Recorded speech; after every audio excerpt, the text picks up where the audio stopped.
Hello, can you hear me? Today we have a live streaming interview with the one and only Isaac Newton, and he's going to be telling us about how he invented calculus. Hello there. Yes, I will. It was a very I had a dream one night about a rainbow and infinity, and wait just 1 minute, Isaac Newton. Wait 1 minute. That is not the true story of calculus, and you know it. Tell the true story. Hello there, Leibniz. Yeah, and I know, but the true story is so arduous. That's okay, Newton. I will help you. Just tell the true story. The true story of the quest for calculus. I remember it like it was yesterday. Once upon a time, Newton and Leibniz went off on a journey to answer the princess's call. She wanted to tell them about the quest for calculus. Oh, Newton, do you like that ham sandwich that I made for you with cheese and butter? Oh my, it's certainly delicious. Thank you. Oh, thank you, Leibniz. They were to find the princess over the bridge, but they were stopped by a troll. No, you cannot pass unless you tell me the precise definition of a limit. Oh, right, cheerio. It's, when x gets close to a, infinitely close, and then f of x gets infinitely close to the limit value. It's exactly what he's saying. It's getting closer and closer and closer and closer, infinitely close. You know what I'm saying? You hear me now? No, that's not going to work. That's not a definition. I didn't hear any mathematics. You're gonna have to go find out the answer from the wizard under the bridge. So they went to the wizard under the bridge. And he had a magical lake that he could ride upon. Oh no, Newton, it's too arduous. We can't tell this part of the story. It's going to be fine. They can take it. Recall, the absolute value of a minus b is the distance between a and b. So the absolute value of f of x minus L less than epsilon means the distance between f of x and L is less than epsilon, i.e. L minus epsilon is less than f of x, which is less than L plus epsilon. Right? The definition of absolute value.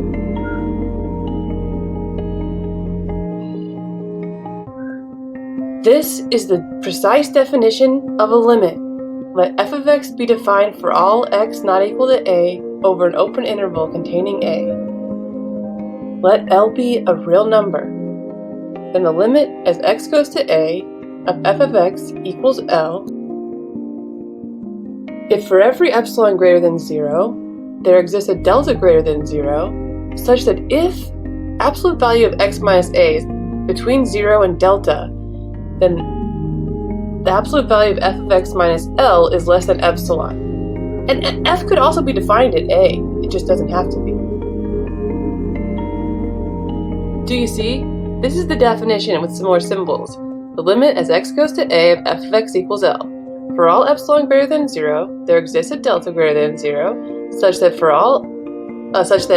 whenever absolute value of x minus a is between 0 and delta, that implies that absolute value of f of x minus L is less than epsilon. So for any epsilon positive number you give me, if f is continuous, then I'll be able to find a delta, such that as long as I plug in values into the function close enough delta distance from x, then the function values will be within epsilon of L. So let's prove that the limit as x goes to 1 of 2x plus 1 equals 3. Let epsilon be greater than 0. This is given to us. We have to figure out what delta should be. Ultimately, we want the absolute value of 2x plus 1 minus 3 to be less than epsilon.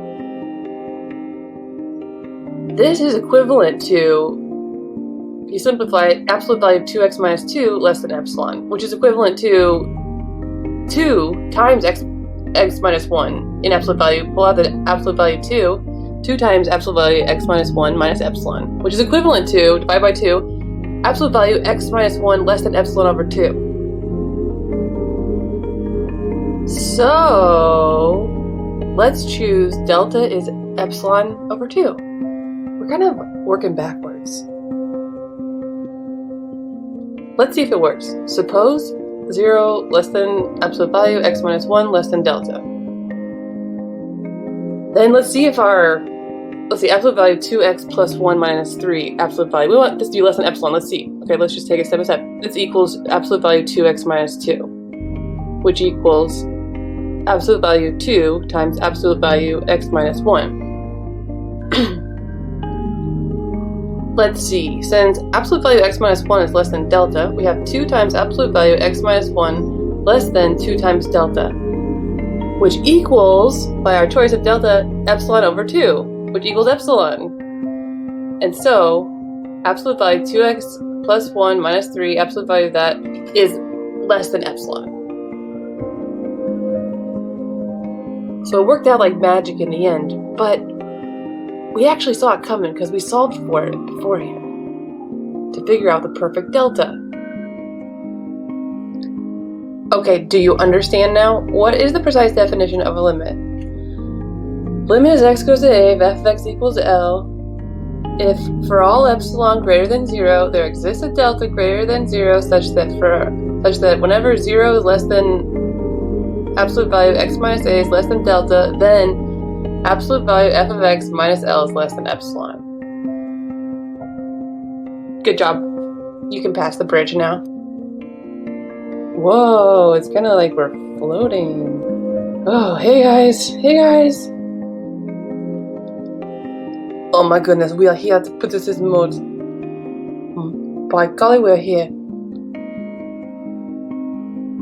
Princess, we're here. We're here. Ah, I'll let down the moat bridge. Moat bridge. Welcome to my castle. Please have a seat. Now I'm going to tell you the most important part of the quest for calculus. First, recall the slope of a line. Change in y, m equals rise over 1.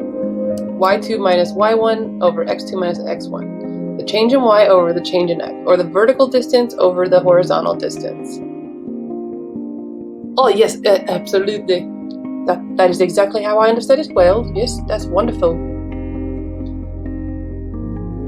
But what about curves? We want to find the slope of a curve, or the slope of the tangent line at a f of a.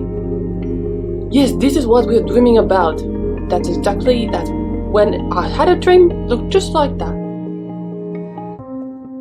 But we need 2 points to find slope. We only have one of the tangent line. So we want to know what's the slope of the line when it hits the curve, just at that 1 point. Yes, this is such a problem.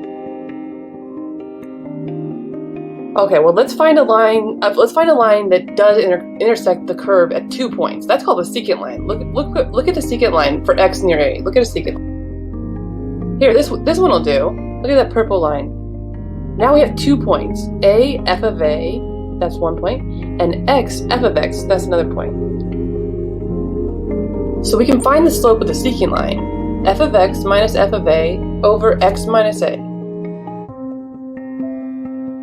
And here it is. This is what you've been dreaming about, and this is what I sent you here for, and this is the whole reason that you're on this quest and in this class. Definition. The slope of the tangent line is the limit as x goes to a of the secant lines. Slope of the tangent line is the limit as x goes to a of f of x minus f of a over x minus a. Equivalently, the slope of the tangent line is the limit as h goes to 0 of f of a plus h minus f of a over h. Let's try this example. Find the equation of the tangent line to f of x equals x squared at x equals 3. Okay, the equation of the tangent line is limit as x goes to 3, f of x minus f of 3 over x minus 3. So f of x is x squared, f of 3 is 3 squared is 9, so the numerator is x squared minus 9 divided by x minus 3. I can't plug in 3, unfortunately, so let's factor the numerator. X plus 3 times x minus 3. Then we can cancel x minus 3 over x minus 3. And now I have this is equal to the limit as x goes to 3 of x plus 3. And now I can plug in 3. 3 plus 3 is 6, so that's the slope of the tangent line. So we have half of the equation, we have the slope.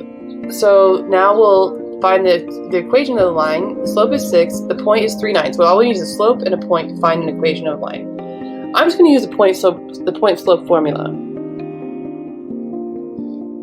Now we have the slope is 6 and we have the point of the line. All we need is the point and slope to find the equation of the line. So the point is 3, 9.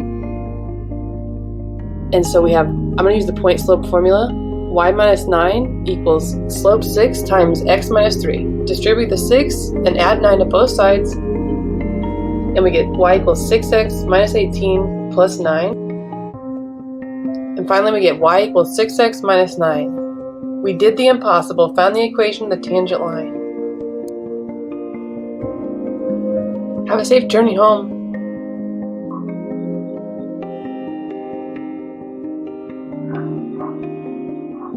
dy over dx, derivative, f prime of x, derivative. The derivative of a function at a point is the slope of the tangent line. Well, that was a great live stream, and thanks Newton. And I like both notations, and thanks Leibniz for stopping by. So that was the true story of the quest for calculus.